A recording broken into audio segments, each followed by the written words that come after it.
can put it on the board. Yeah. Team to win the game. Hawks win. And Mack will take it all the way in for a touchdown. How crazy was that?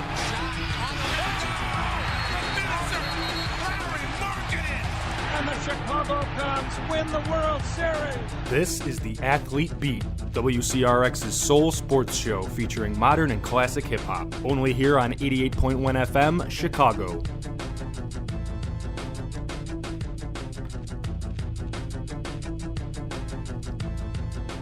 All right, everybody, it's 7:02 here at WCRX 88.1 FM, Chicago.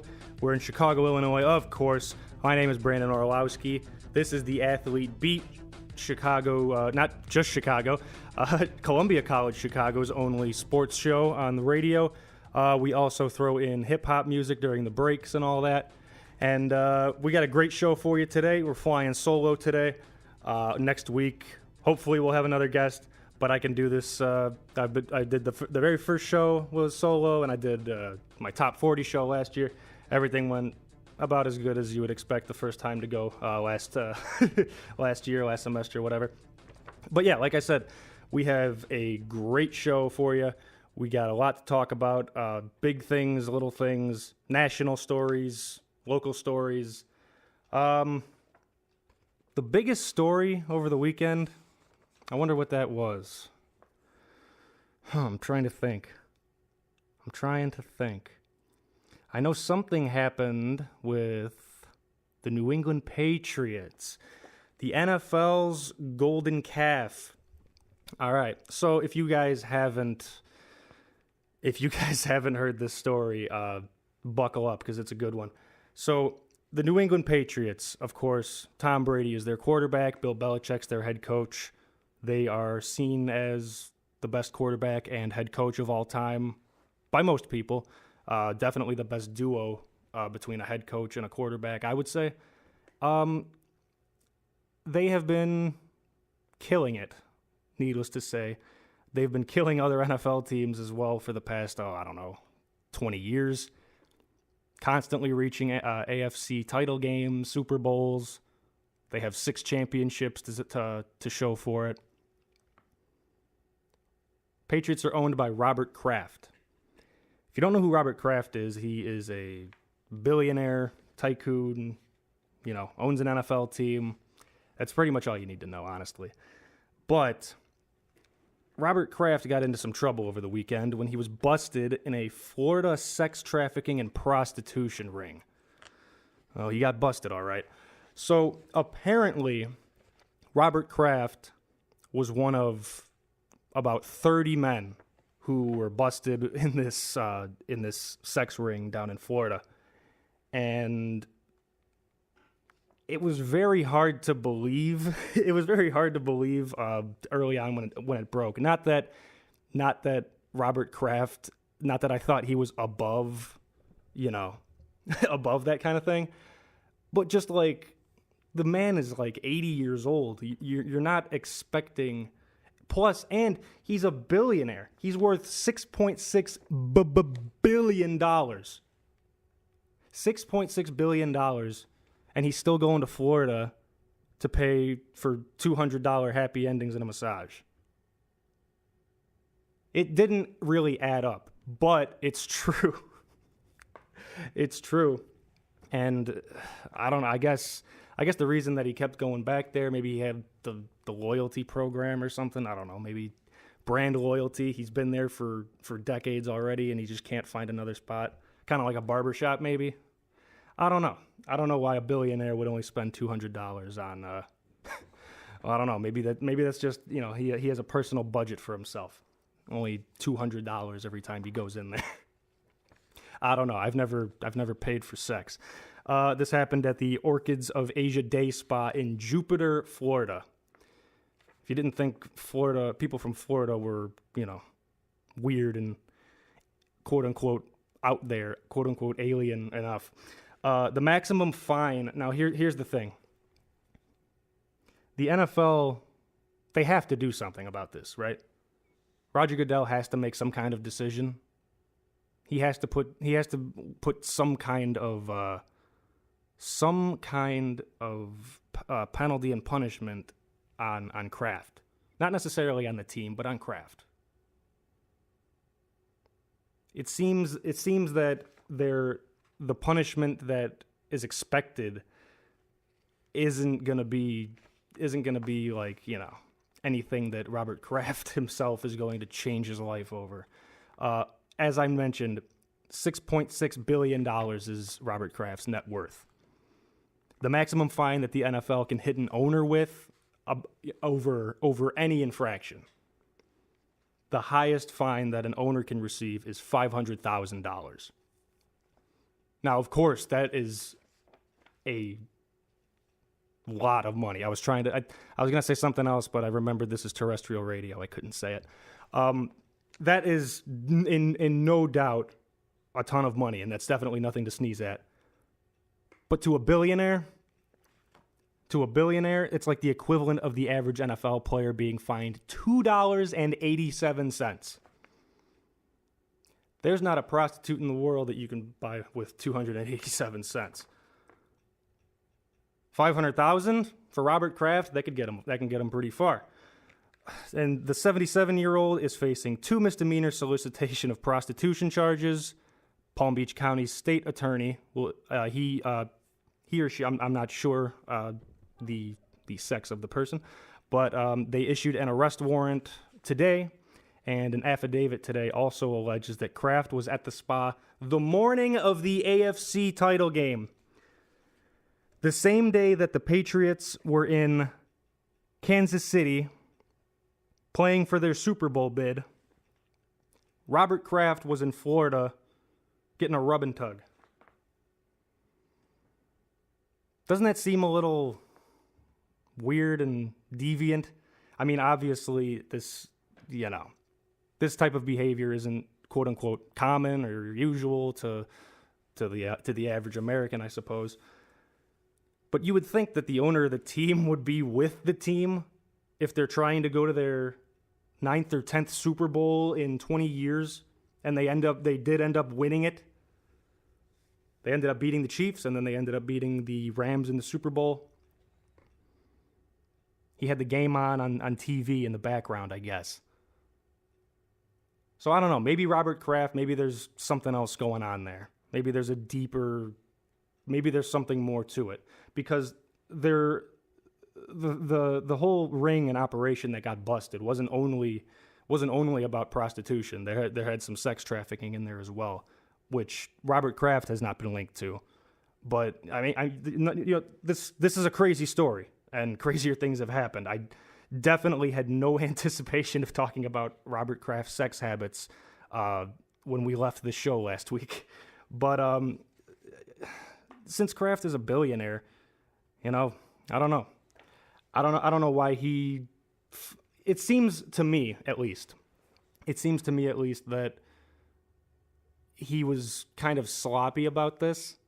Because however you feel about sex workers and paying for the act, some people say that it's it should be illegal and it's whatever. I don't even know what the word would be. Or there's some people who are just like, if that's the way that they want to make money, there's definitely worse things than that you could be doing as long as you cover your bases and you are, you're doing it the quote unquote right way, then more power to them. It doesn't really matter to me.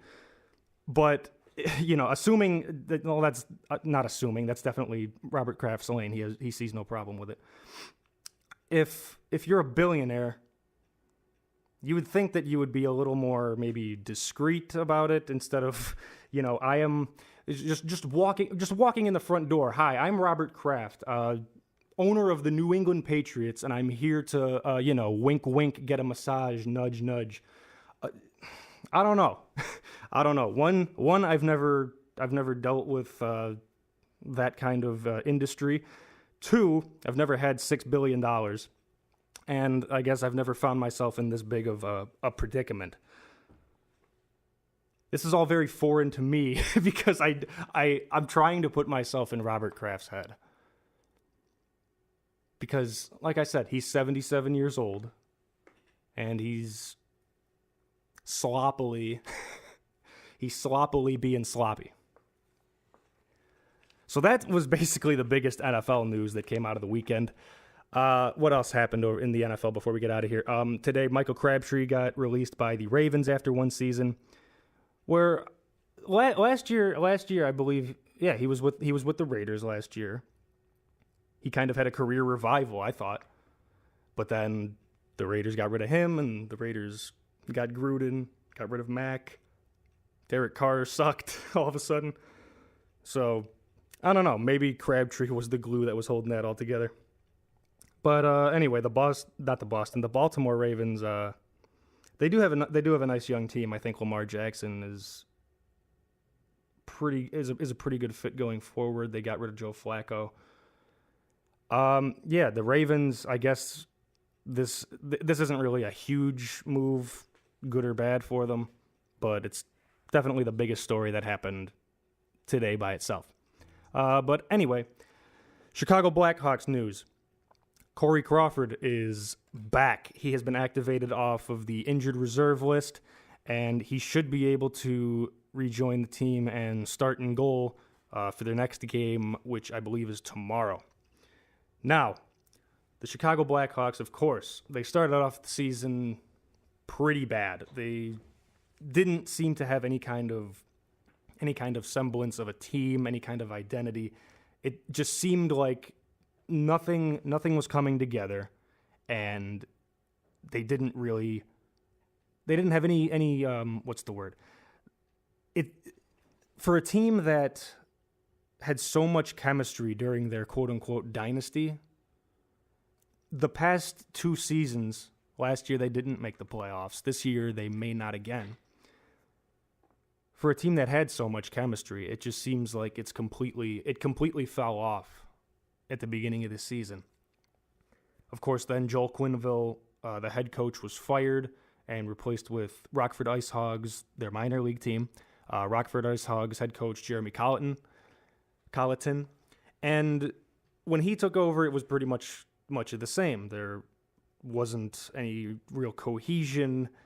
The defense sucked. They weren't scoring as proficiently as we know that they can. And the goaltending was garbage because Corey Crawford was recovering from an injury that happened last season, and then he ended up getting hurt again this season. Cam Ward is not the Cam Ward that he was in Carolina with the Hurricanes. And Colin Delia is probably the goalie of the future, but of the future is key to that title. He's just not completely ready yet. He definitely proved that he can play in the NHL at that high of a level. But now that Crawford's back, he's the odd man out. Cam Ward is unable to be sent down because he has a no move clause. Can't be called down, can't be traded, whatever. So that's out of the question. Colin Delia is back in Rockford with the Ice Hogs, and Corey Crawford is set to join the Blackhawks. Now, we know the Hawks had that 7-game win streak. It might have been 6 games, actually. 6 or 7-game win streak a week or two ago. Concluded about a week ago, maybe 2 weeks ago. And life was great. Everybody in Chicago was more than thrilled that the Blackhawks resurged, especially after we had our hearts broken with the Bears, and the Bulls aren't doing anything, and the White Sox are the White Sox, and the Cubs didn't really do much to garner up any kind of media frenzy or fan frenzy. So the Blackhawks doing good was a breath of fresh air, and we've been spoiled here in the city with the Blackhawks over the past decade. Excuse me. We've been spoiled with them, and now that they are not what they once were, I wouldn't say they suck, but they're definitely not championship caliber. And if they want to reach that level, then they're going to have to pick it up in these next 19 games because they don't have a lot of time. Crawford's coming back, and he's probably going to be a little rusty, but there's not a whole lot of time to play around with that. If he came back in the middle of the season, then it's like, he can take a couple games to get back up to speed, and no rush. We're in whatever shape we're in. They don't have that luxury right now. They're playing for their lives now. Their playoff lives. Or else they're going to be sitting on the couch watching the playoffs like the rest of us. So undoubtedly Crawford is probably going to take a game or two to get back up to speed. But the Hawks just don't have that kind of time. And that's what worries me the most. These past 2 games that they played against the Colorado Avalanche and the Dallas Stars were huge games. If the Blackhawks would have won those, then, well, first of all, the Blackhawks are 5 points out. Right now, they're 5 points out of a playoff spot in the wild card. Colorado's fighting for a spot. Dallas is in that race. And if the Blackhawks would have beat them in regulation, then they would have got 2 points. The other teams would have stayed stagnant, and the Hawks would be obviously in a better spot. But they got whooped against the Avalanche, I believe, on Friday, and they nearly had it yesterday. They nearly had it yesterday against the Stars, but they lost 4-3. Kane's point streak was also snapped. That was kind of a bummer, but you knew it was going to be coming at some point. So the showtime came to an end yesterday. But during that time, Kane did score 43 points on 17 goals and 26 assists. And I'm telling you, this near MVP level of play, Kane has to play as much as he physically can, I think, if the Hawks are going to really be pushing for this playoff spot. And obviously you don't want to burn him out or risk any kind of injury. But if you don't go for it right now, then there's going to be nothing to go for when you're not in the playoffs in a month or so. So the Blackhawks definitely, they have all the talent and pieces to make a run and to get hot and to be that dark horse team in the playoffs. I just don't know if it's too little too late. I don't know if it's too little too late that Crawford's coming back with 19 games left. Crawford's bringing a .902 save percentage, a .614-2 record, and he's allowed 71 goals this season. Obviously, that's a very small sample size. I think it's only about 23 games that he played this season so far. But yeah, the Blackhawks can definitely make the run. I'm hoping that they do. I'm hoping that they come together. I'm hoping that the defense isn't gonna improve drastically like it needs to. But I'm hoping that Crawford's level of I'm hoping that Crawford can come back and maybe cut off a goal or two. Because obviously if the defense is bad in front of the goalie, then the goalie is just SOL.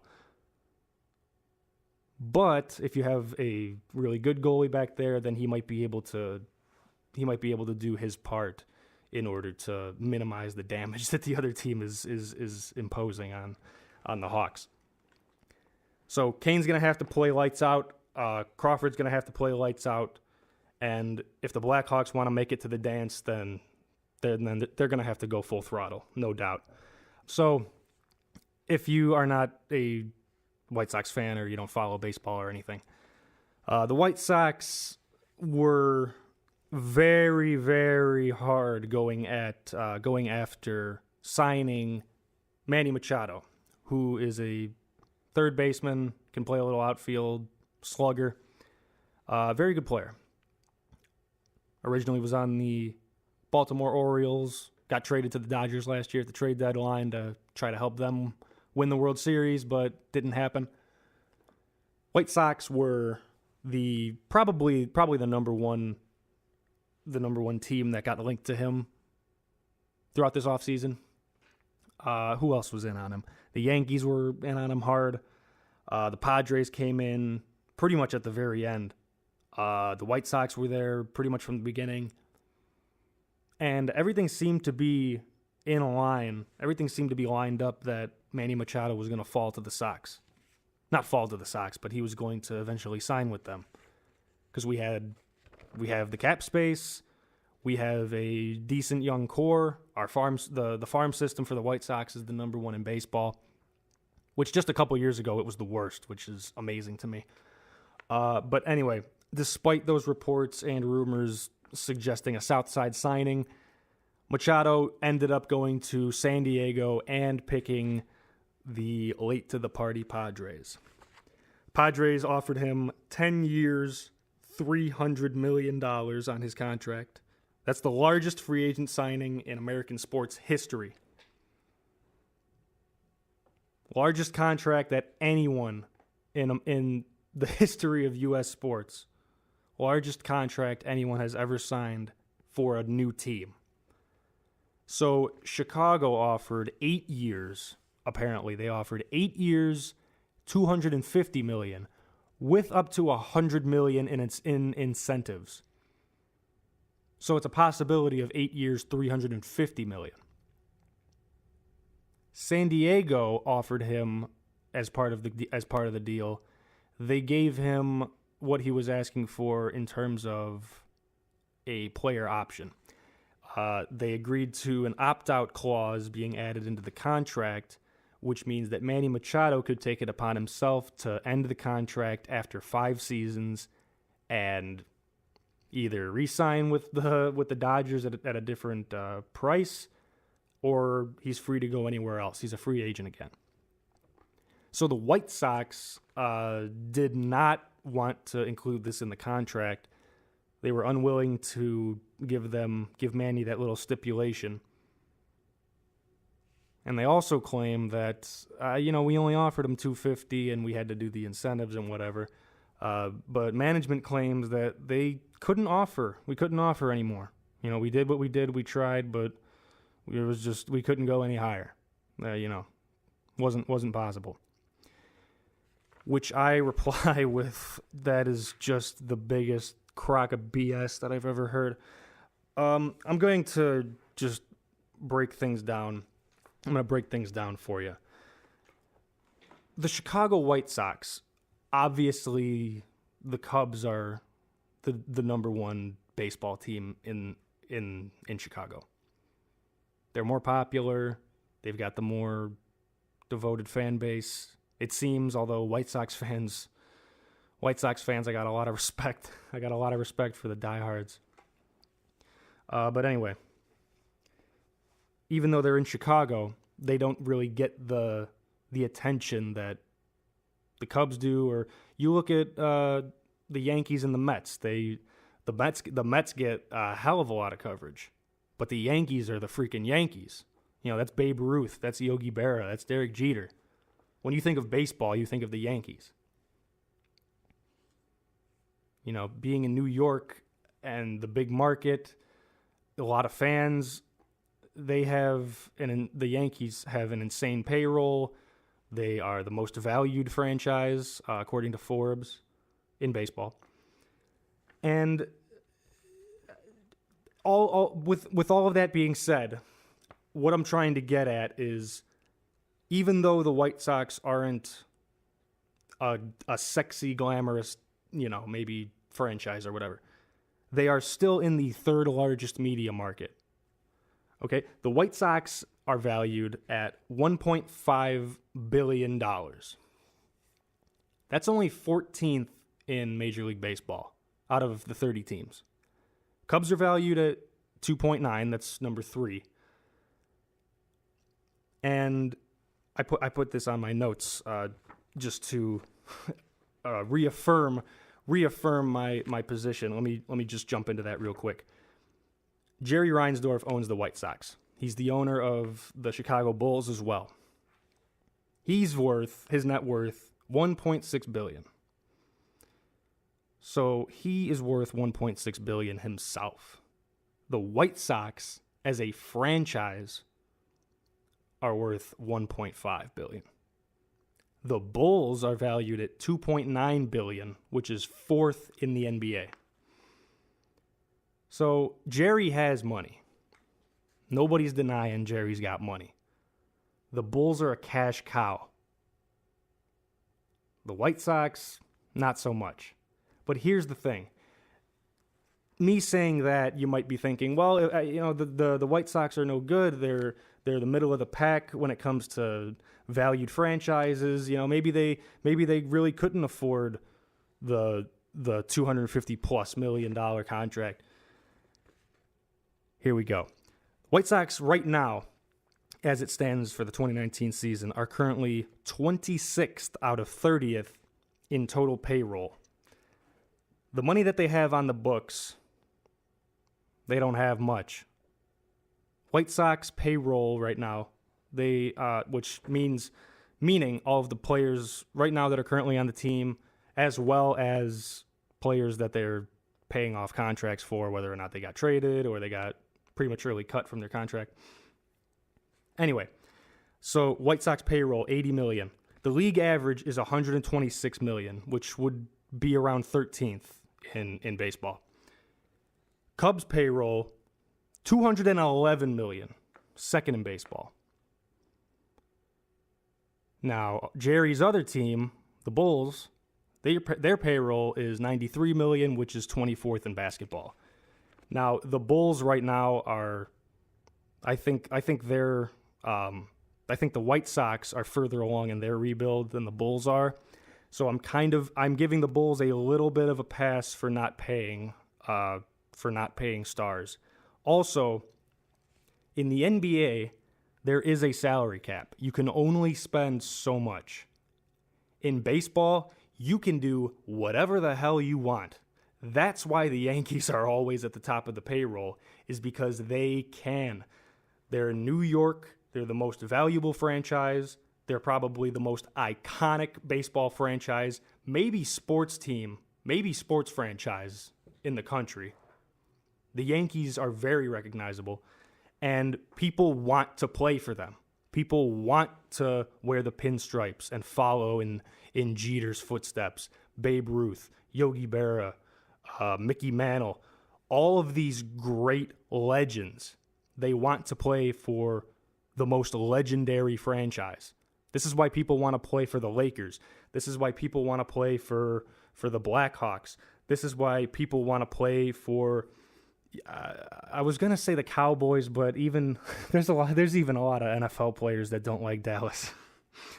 But what I'm getting at, there's no salary cap in baseball. And Jerry Reinsdorf himself is worth 1.6. Sox are valued at 1.5. The Bulls, no matter how bad they are, they sell out every game. They have led the league in attendance for like 10 years, no matter how bad they are. They are making money. Jerry's making money. They're only paying $80 million on the White Sox payroll right now. And Jerry Reinsdorf has been on record saying that the White Sox are his main, that's his main love. Baseball is his first love.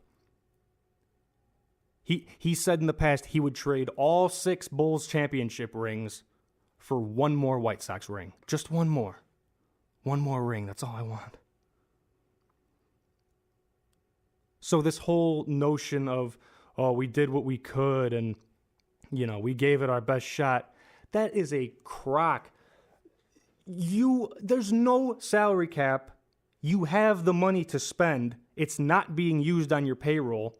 Also, guaranteed rate field where they played, Jerry doesn't pay for that. It's paid for by the city and the taxpayers. Why the hell couldn't you sign Manny Machado? Why the hell couldn't you offer him an extra $50 million? Why the hell could you not give him the opt-out clause after 5 years? What are the odds Manny Machado would last the entire? He would willingly stay the entire 8 to 10 years of that contract. Who's to say he'll be good in the 8th year, in the 10th year? Opt-out clause, that's what happens. A lot of players have those opt-out clauses in the player options. Some of them have the no trade clause, but you usually earn that. You usually earn the no trade clause. I don't know if Manny Machado has earned that, but he's definitely worthy of an opt-out clause. Anybody should be able to have that in their contract. So what I'm saying is, Jerry, Rick Hahn, Kenny Williams, whoever's responsible for this fiasco and this debacle, you had Manny Machado. You had him. He was in your hand. You had him. All you had to do was not be so cheap. Bryce Harper still doesn't have a team. Apparently the White Sox are still kind of in play. They're saving his number, I guess. They're just keeping in contact. Even though he's probably going to go to the Phillies. You could go out and present him with a contract he can't refuse. You could. You have the money, but you just decide not to because, too much money. Do you know what a guy like Bryce Harper would do to your team? Not only would he make your team better, but he will get asses in seats. And that's the only reason that Jerry still cares about the Bulls is because asses are in the seats and the money's coming his way. Can you tell I'm kind of passionate about this? Anyway, let's get into a little bit of NBA news before we get into even more NBA news in the 8 o'clock hour. So LeBron James, everybody knows who LeBron James is. LeBron James. So there was a article today that I read. It questioned whether or not LeBron effectively ruined his team's chemistry by being so vocal about wanting to bring in Anthony Davis, because LeBron made it known that he wants AD in LA. He would love to play with Anthony Davis. I think anybody would want to play with Anthony Davis. Anthony Davis he has the potential to be the best player in the NBA once LeBron leaves. He's that good. And the only way that the Lakers can get him right now is to trade away the farm for him. They got to throw the sink at the Pelicans and hope that they bite, which they did. And they offered them pretty much all of their current young core pieces. Lonzo Ball was in the discussions. Kyle Kuzma, Brandon Ingram. Hell, even Rondo. They would have got rid of both of their point guards in order to get Anthony Davis for that half season. But it's not about this season. It's about the next season. So, LeBron, he's played GM. He's played GM pretty much on every team that he's been with. So if he wants you gone, you're gone.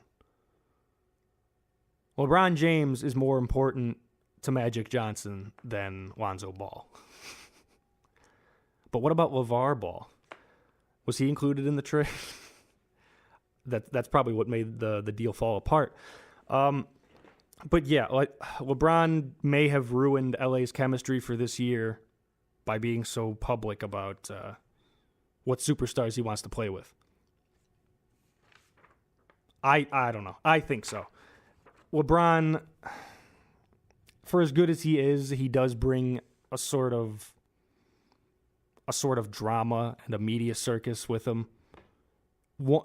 Sometimes deservedly so. Sometimes they're grasping at thin air. They're just trying to pull a story out of nothing. But LBJ was quoted questioning the team's mentality recently. Apparently, he asked the team, "Is basketball the most important thing in your life at this time?" Because during that stretch, in their last 13 games, they've gone 4-9, and they've been outscored by an average of about 10 points. That's not very good for a team that has LeBron James on it. Yes, it's their first season playing with him, and there's adjustments and all that jazz. But when the leader of your team basically tells half of the squad indirectly, "Hey, I would rather have this one guy than 6 of you," the morale the morale isn't gonna be at an all-time high. People. One, it is a business, and people are moved around, and players have to understand that. But when your own teammates are like, keep adding players to this trade, maybe they'll say yes, and we'll get Anthony Davis. It's just a bad look for the franchise, and frankly, it's a bad look for LeBron. I think I've seen more negative articles about LeBron this year than his entire time in Cleveland. It seems like LeBron, he might be playing into the villain role again. Which, it was fun on the Heat. It wasn't fun at the time because I was a Bulls fan and he kept beating us. That's why I hated him when I was a kid. But now, I'm kind of just indifferent, and I'm just a witness to greatness, so to speak. Now there's more NBA stuff to get to, and it sort of has to do with the NCAA. This is the first time I think we're talking about college basketball on this show. So, over the weekend, the NBA news, for that matter, the commissioner, Adam Silver, has been on record to say that players should be getting drafted into the league at 18 because the current rule, 19, isn't working for the NBA, for the players, for college basketball. These kids are going to school for 1 year, and then they're just effectively dropping out to go to the league. And they're only going to college because they have to. They're required by the NBA to either play 1 year in college until you're 19 years old, or you can go overseas and, at least make some money, which is what more people are doing. NCAA has more players that go to the NBA, of course, but there's more and more players who are opting to go overseas and go that route.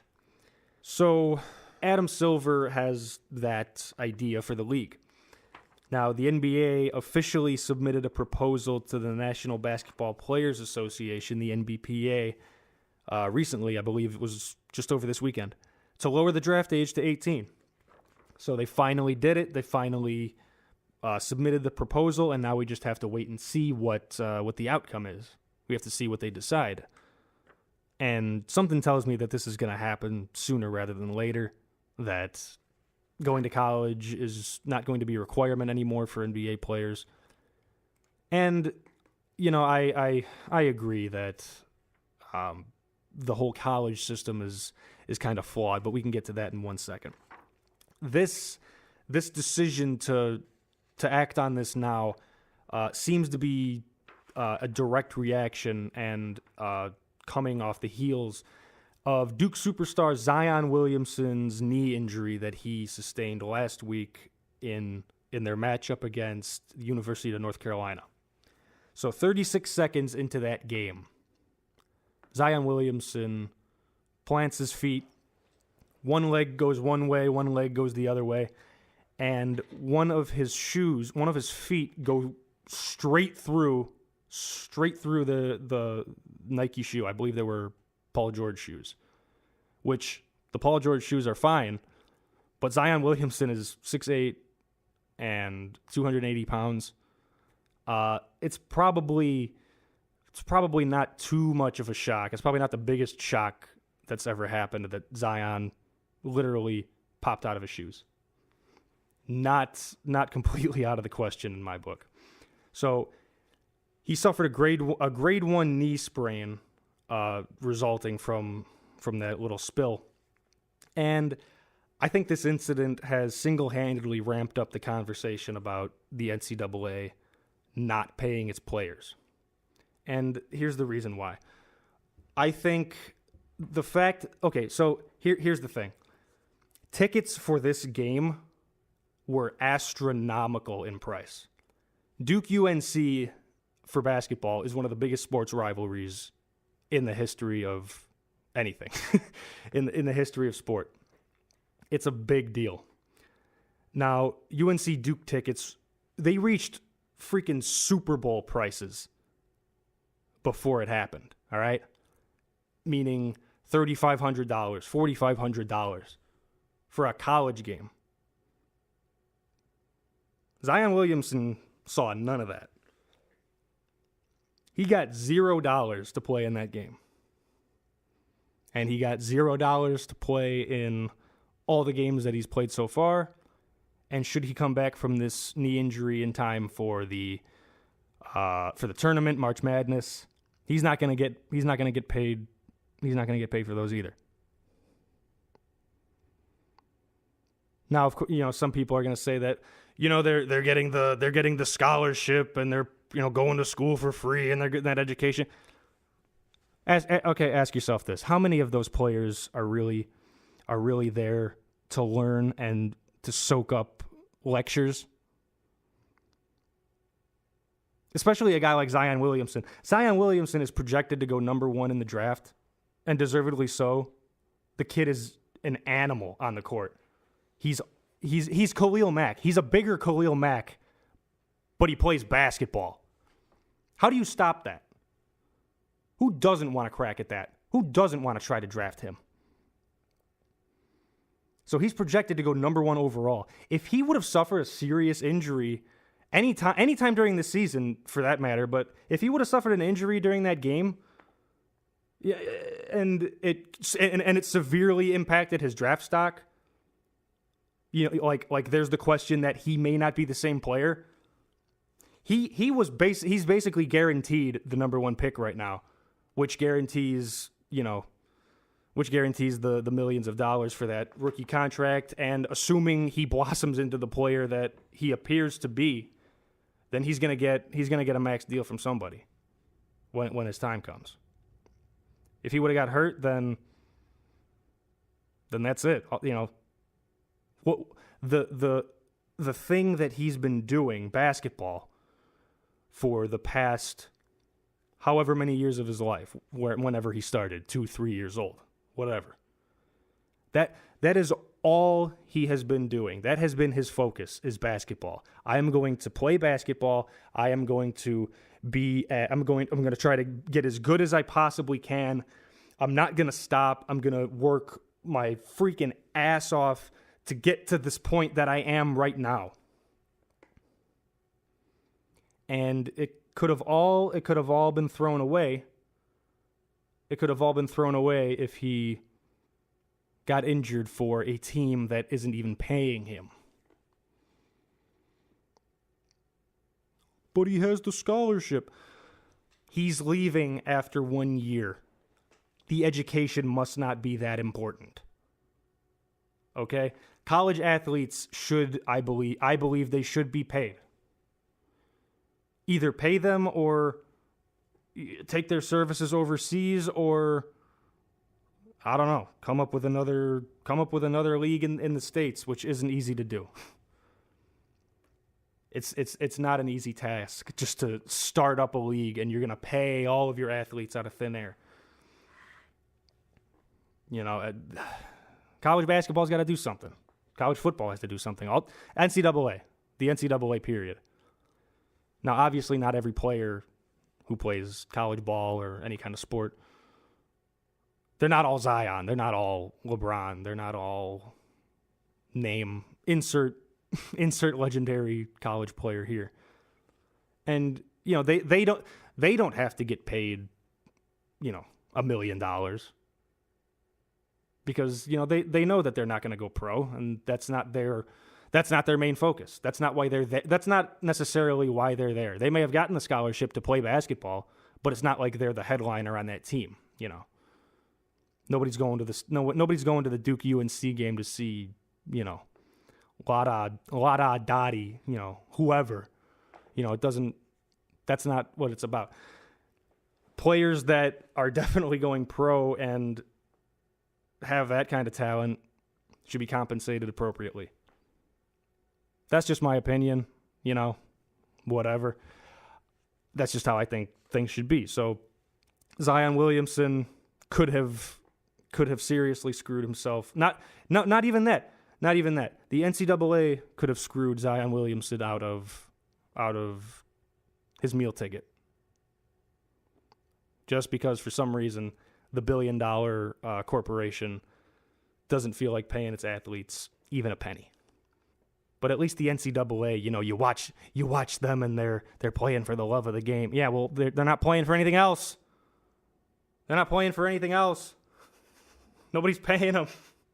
They're paying them in pride. All right. We're going to continue to talk about the NBA. We're going to keep it local.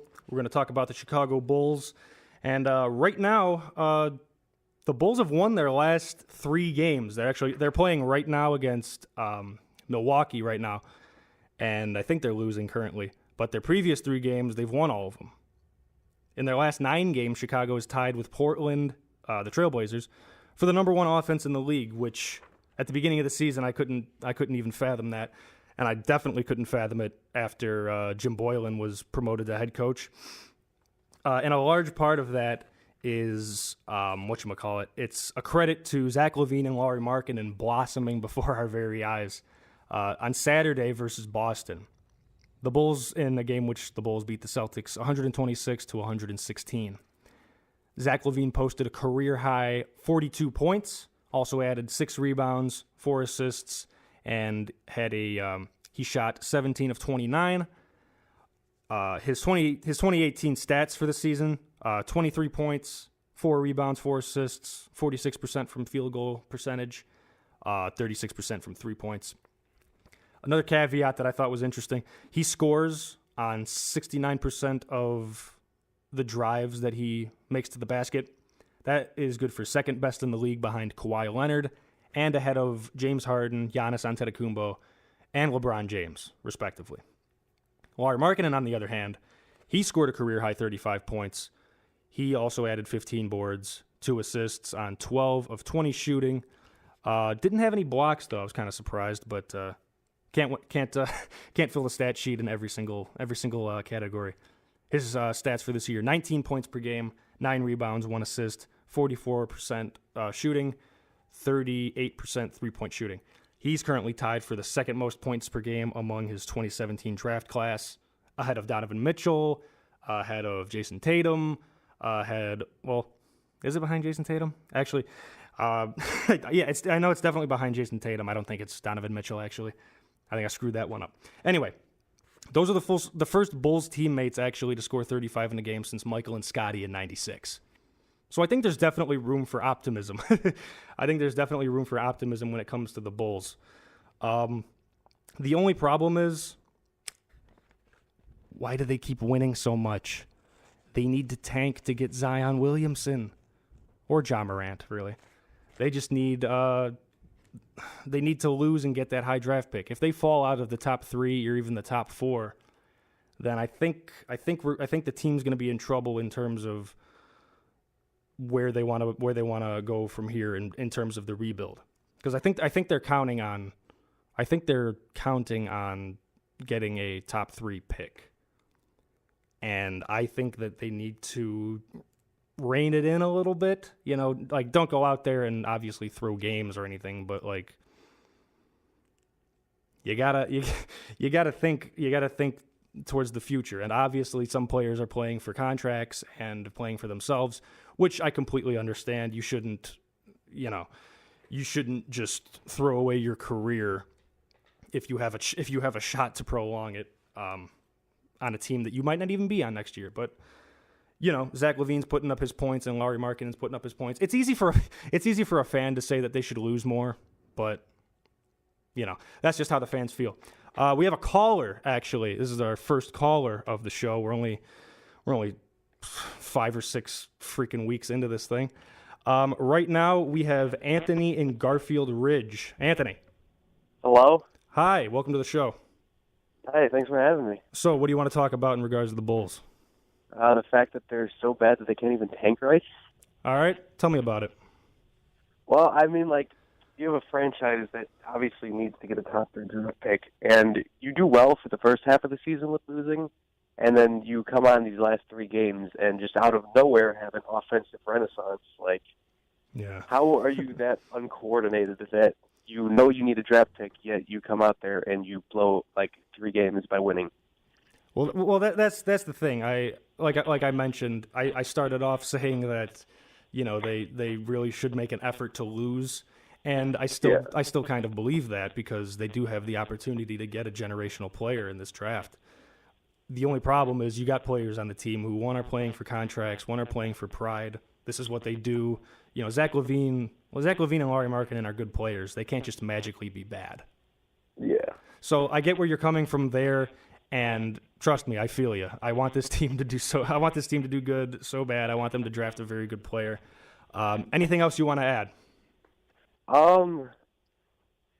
I think free agency is a big key in this too, and I think they're just really not appealing to a lot of people, like especially your like lower tier free agents like your Tobias Harrises and stuff like that. I think they need to do a better job with that because the front office is just not an attractive place right now. Yeah, the Bulls, their free agency record has been shoddy, and they've whiffed on guys like LeBron and Carmelo, and they've had to settle for guys like Boozer and Gasol. So I don't know why Chicago and the Bulls, it's one of the most well-known basketball franchises. I'm surprised that nobody wants to come here, but it is kind of on Garpax. I think they're to blame because one, they're kind of cheap as well, except for when they're paying guys like Jabari Parker and then we trade them. Cristiano Felicio, 4 years, $32 million. But yeah, Anthony, thank you for the call. The Bulls definitely have a lot of work to do. Of course. Glad to be the first one. All right, absolutely. Call again. Okay, so the Bulls, let's just keep on going with that for another minute or two before we got to get out of here for this next break. They're kind of screwing themselves out of a higher pick with every win that they accrue. But, the players are playing for themselves and they got pride, and Jim Boylan wants to be the coach next year, so he's obviously going to try to do what he can. It's just I don't know. It's like I said, it's easy for a fan to say that a team needs to lose in order to be better. And I know the guys I know the athletes feel that way as well, that hey, maybe we do suck. Maybe we are really bad, and maybe it would benefit us. I don't know how many are consciously making that decision for themselves, but I don't know. It's a very interesting topic when it comes to tanking, because you got to wonder how many of the players are on board. You got to wonder if the coach is on board. Usually the people that decide on tanking is going to be management, and we know how smart management can be, especially at the United Center, on the hardwood. All right, now let's get into our beloved Monsters of the Midway. So, like I said, free agency's coming up. Bears got to make some roster decisions. Ryan Pace has his plate full. They did release tight end Deion Sims on Thursday, the 21st, effectively saving $6 million in cap space, which brings the Bears to a projected free cap space is projected for the Bears at almost $16 million for this offseason, which isn't a whole lot, especially since the Bears need to make it a priority to sign either nickelback Bryce Callahan, safety Adrian Amos, maybe both if it's even possible. And you also have to bring in another kicker because, Robbie Gould, he's probably at the top of everybody's list. He's probably not going to be cheap.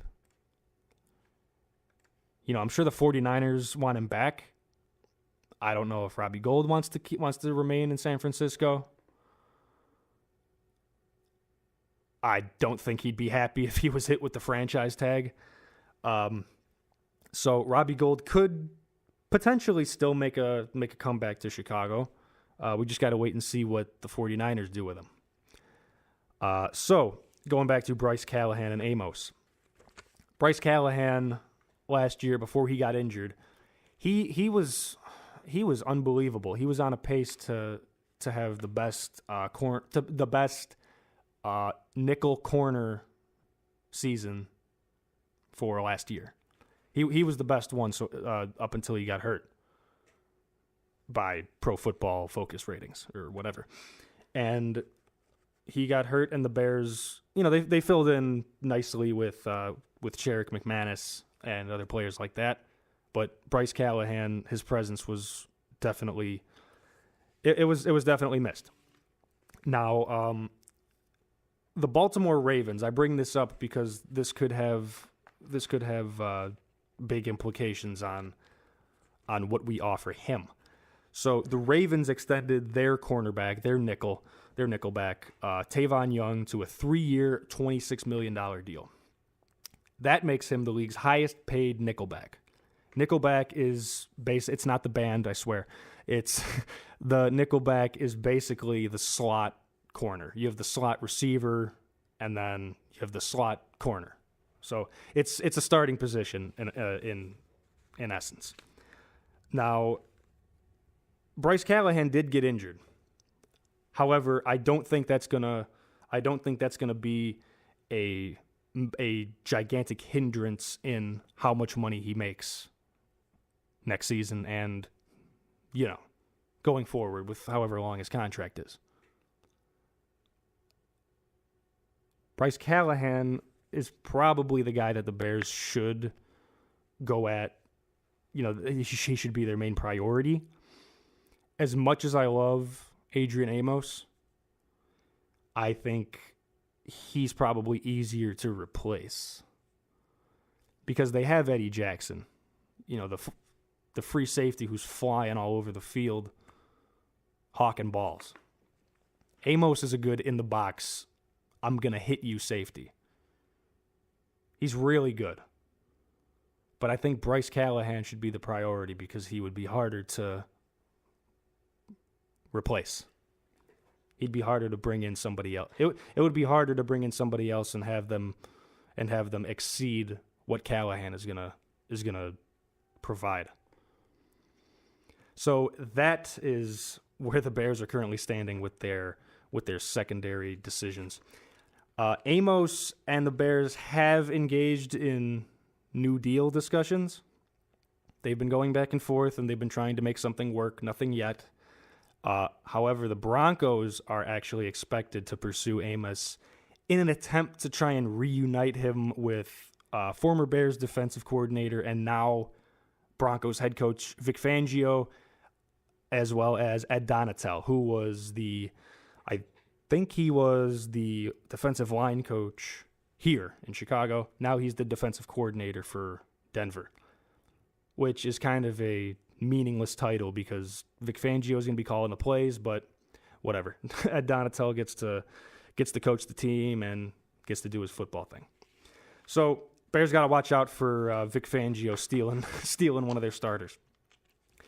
Now, here is the little bit of news that everybody in the city has been waiting for. I know I have. Cody Parkey is going to be released at the start of the new league year. So, the Cody Parkey era in Chicago ends 3 years premature. He was signed to a 4-year, $22 million contract last offseason. After a very promising and productive year with the Dolphins, we gave him all that money thinking he was going to be our next Robbie Gould. And he went on to miss 10 or 11 kicks. That was tied for the most in the league for that season. And everybody remembers how he double doinked the game winner against Philadelphia in the wild card playoff round. And, we're just going to leave that in the past. And now we are going to rejoice that brighter days are on the horizon for the Bears' place-kicking position. Don't know who that's going to be, but, at this point, I think it's best for everybody involved that Parkey moves on. I think it's best for him. It's definitely best for the organization. And who knows? Somebody might sign him or take a flyer on him because, he has kicked in the NFL. I just don't think he should anymore, especially for my team. Apparently the Vikings are rumored to be interested in maybe bringing him in for a tryout. As a Bears fan, that'd be fantastic. So right now, Redford Jones is the only Bears kicker currently on the roster. Obviously, Robbie Gould is an option, and he's my go-to. He's my go-to for a free agent signing for this season. I just don't know if it's doable with $16 million in cap space, and we need to re-sign Bryce Callahan and or Adrian Amos, plus bring in a kicker, plus bring in other positional player help. We only have 4 or 5 draft picks starting in the 3rd round, so those aren't going to take up a whole lot of money. That's not going to take up a huge chunk of the payroll. But still, the Bears are currently making the moves that they need to make, and the bigger decisions that are going to possibly make or break next season will be coming in the next couple weeks. So throughout my process of show prep for this week, when reading all these articles, it got me thinking to other scenarios and other situations that were very similar to what we talked about this week. For example, Robert Kraft going down to Florida, and even though he's a billionaire, he still buys and pays for sex. It's worth $200 apparently to him. Even though he's got $6.6 billion, that's brand loyalty. That's brand loyalty down there at the Orchids of Day Spa.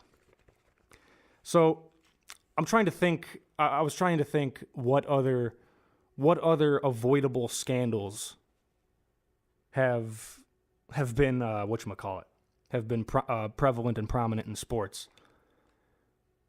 Obviously, if you're a billionaire, you would think that you would be able to hide it and be a little more discreet.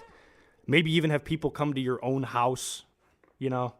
Obviously, if you go to Robert Kraft's house, you probably got to sign something. But that's an avoidable thing, in my opinion. Manny Machado, it seemed like the Sox had him.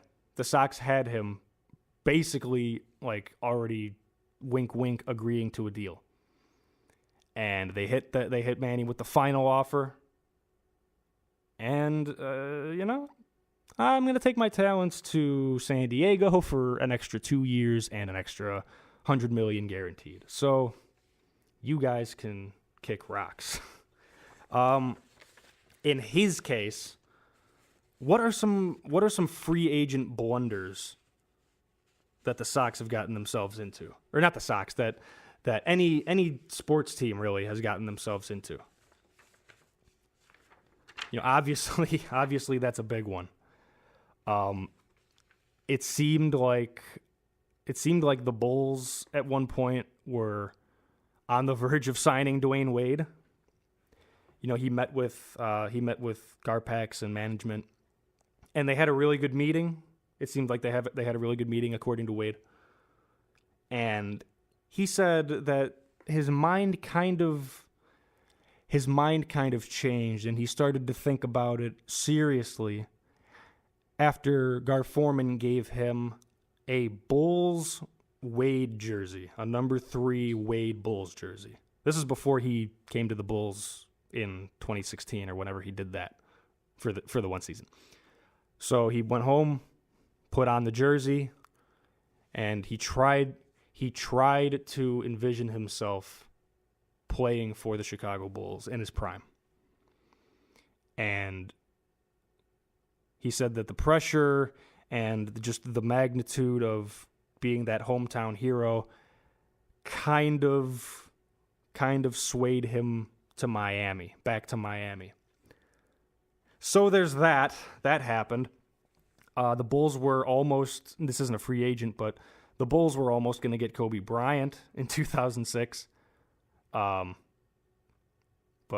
That's not necessarily the Bulls' fault. Shaq wanted to get traded, and they're like, well, Kobe's younger, we'll keep him. Bye, Shaq. So yeah, there's that. What other questions was I thinking of throughout my process?